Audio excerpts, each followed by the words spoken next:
Madam আপনার orchestra গ্রুপটা এখন এসে পৌঁছয়নি, অন্য একটা গ্রুপকে স্টেজটা দিয়ে দিই। ওকে। Thank you madam. নমস্কার। হ্যাঁ বলুন।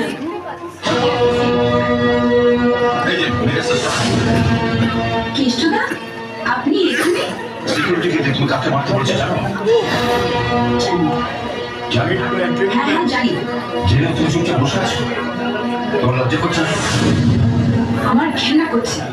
ওকে মেরে পুলিশের হাতে তুলে দিলে তবে আমার গায়ে জ্বালা মিটবে।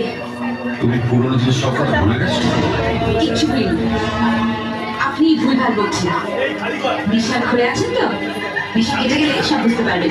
আমার মনের সাথে একটু পরে কেটে যাবে, কিন্তু তুমি আরো মারাত্মক সাক্ষী করছো শোনাই।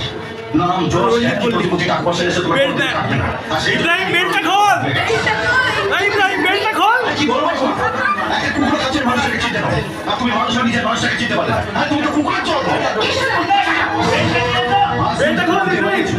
ওর গর্জন যা করেছে, রক্তের সম্পর্ক থাকলেও মানুষ মানুষের জন্য পুরোর কাছে সব রকম সুযোগ ছুটে নিয়েছে, প্রয়োজন ব্যবহারও করেছে।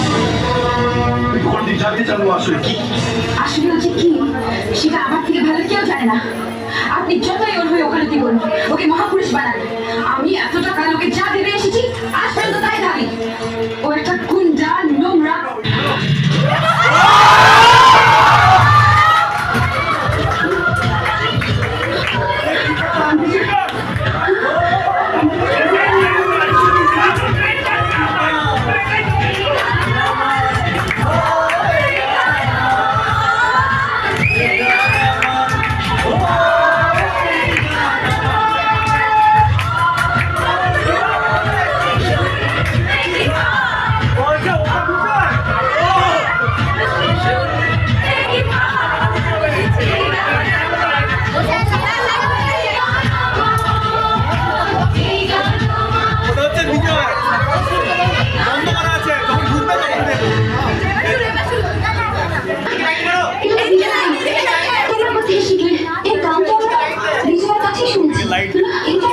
এই লাইটটা দাও, এই লাইটটা দাও। 5 বছর পর আজ বিজয়া সোনালীকে খুঁজতে এখানে এসেছে।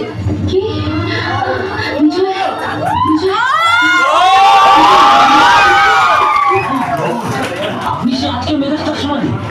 বিজয়কে নামটা কতবার শুনলেন, অথচ স্বপ্ন ভাবতে পারেনি সেই সময় আপনি। আপনার জন্য তো বিজয় নিজের রেকর্ডিং ছেড়ে দিয়ে আপনাকে ক্যাসেট করার সুযোগ করে দিয়েছিল। আপনার জন্য বিজয় ভাইসা গেছিল নিজের কিডনি বিক্রি করে। ভাইজাগ থেকে বিজয় কিন্তু আপনার কাছে ফিরে আসছিল। পুলিশ ওকে ক্রিমিনাল ভাবে জেলে ভরে দেয়। কি? হ্যাঁ, 5 বছর জেল খেটে